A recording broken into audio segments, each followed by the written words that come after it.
Hi, ഇന്ന് നമ്മൾ സംസാരിക്കാൻ പോകുന്നത് പാരൻറ്റിംഗ് എന്ന് പറഞ്ഞിട്ടുള്ള വലിയൊരു സംഭവത്തിൽ നമ്മളെല്ലാവരും നേരിട്ടുകൊണ്ടിരിക്കുന്ന ഒരു പ്രശ്നത്തിനെ കുറിച്ചാണ് കേട്ടോ.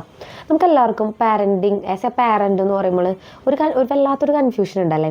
നമ്മുടെ മക്കളെ വളർത്തുന്ന രീതി ശരിയാണോ, അല്ലെങ്കിൽ നമ്മൾക്ക് മക്കൾക്ക് നമ്മൾ കൊടുക്കുന്ന വാല്യൂസ്, അല്ലെങ്കിൽ അവരുടെ അടുത്ത് നമ്മൾ പെരുമാറുന്ന രീതികൾ ഇതൊക്കെ ശരിയാണോ, അല്ലെങ്കിൽ നമ്മൾ ഭയങ്കര സ്ട്രിക്റ്റ് ആയിട്ടുള്ള ഒരാളാണോ, അല്ലെങ്കിൽ നമ്മൾ സോഫ്റ്റ് ആയിട്ടുള്ള ഒരാളാണോ.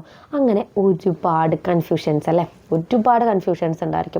എനിക്കും ഉണ്ടായിരുന്നു. എനിക്ക് 2 കുട്ടികളുണ്ട്. അപ്പോൾ ആ 2 കുട്ടികളെ വളർത്തുന്ന പല സമയത്തും ചില സമയത്ത് എനിക്ക് തോന്നാറുണ്ട്, ഞാൻ എന്ത് ദുഷ്ടത്തെയാണ്, എൻ്റെ മക്കളെ നമ്മൾ ചീത്ത പറയും, ചില സമയത്തൊക്കെ നമ്മൾ അടിച്ചു പോയിട്ടുണ്ടായിരിക്കും, ചില സമയത്ത് നമ്മൾ ഓവറായിട്ട് അവർ പറയുന്നതെല്ലാം മേടിച്ചു കൊടുത്തിട്ടുണ്ടായിരിക്കും. അപ്പോൾ അപ്പോഴൊക്കെ നമുക്ക് തോന്നും, ഞാൻ ഭയങ്കര സോഫ്റ്റാണോ, അല്ലെങ്കിൽ ഞാൻ ഭയങ്കര ക്രൂവലായിട്ടുള്ള ഒരാളാണോ. അങ്ങനെയൊക്കെ നമ്മൾക്ക് ഒരുപാട് കൺഫ്യൂഷൻസ് ഉണ്ടാവാറുണ്ടല്ലേ. അതുപോലെ തന്നെ നമ്മളെ വളർത്തിയ രീതികളല്ലേ, നമ്മുടെ പാരൻസ് നമ്മളെ വളർത്തിയ രീതികൾ, അതൊക്കെ ശരിയാണോ, അതുപോലെ തന്നെ നമ്മൾക്ക് മുന്നോട്ട് കൊണ്ടുപോകാൻ പറ്റുമോ എന്നുള്ളതൊക്കെ അല്ലേ.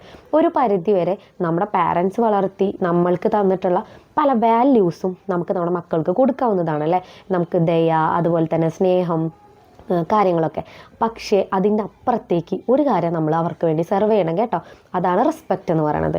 നമ്മളെപ്പോഴും നമ്മുടെ മക്കൾക്ക് നല്ല റെസ്പെക്റ്റ് കൊടുക്കണം. പണ്ട് ഉള്ള കുട്ടികൾ നേരിട്ടുകൊണ്ടിരുന്ന ഏറ്റവും വലിയൊരു പ്രശ്നം എന്ന് പറഞ്ഞിട്ടുണ്ടെങ്കിൽ, അവർക്ക് അവരുടേതായ ഒരു അഭിപ്രായമോ അല്ലെങ്കിൽ അഭിപ്രായ വ്യത്യാസമോ പറയാനുള്ള ഒരു അവസരം ഒരാളും കൊടുത്തിട്ടുണ്ടായിരിക്കില്ല അല്ലേ. പലർക്കും അങ്ങനെ ആയിരിക്കും. ഒരു 80% ആളുകൾക്കും അവരുടെ ചൈൽഡ്ഹുഡ് എന്ന് പറഞ്ഞിട്ടുണ്ടെങ്കിൽ സ്വന്തം അഭിപ്രായങ്ങളൊന്നും പറയാൻ പറ്റാത്തവരായിരിക്കും. അപ്പോൾ അവർ വളർന്ന് വലുതാവുമ്പോഴും അതേപോലെ തന്നെ ആയിരിക്കും. കാരണം അവർക്ക് അവരുടെ ലൈഫിൽ എന്തെങ്കിലും ഒരു പ്രശ്നം വന്നാലോ, അല്ലെങ്കിൽ നമുക്ക് ഇഷ്ടപ്പെടാത്തൊരു കാര്യം കണ്ടാലോ നോ പറയാനോ, അല്ലെങ്കിൽ എനിക്കിതല്ല ഇഷ്ടമെന്ന് പറയാനുള്ള ധൈര്യം ഉണ്ടാവില്ല. അപ്പോൾ നമ്മളെപ്പോഴും നമ്മുടെ മക്കളെ വളർത്തുന്ന സമയത്ത് അവർക്ക് സ്നേഹവും റെസ്പെക്റ്റും ഒക്കെ കൊടുക്കണം. അതിൻ്റെ കൂടെ തന്നെ അവർക്ക് അവരുടേതായ ഒരു സ്പേസും നോ പറയാനുള്ള ഒരു ധൈര്യവും നമ്മൾ കൊടുക്കേണ്ടതുണ്ട് കേട്ടോ.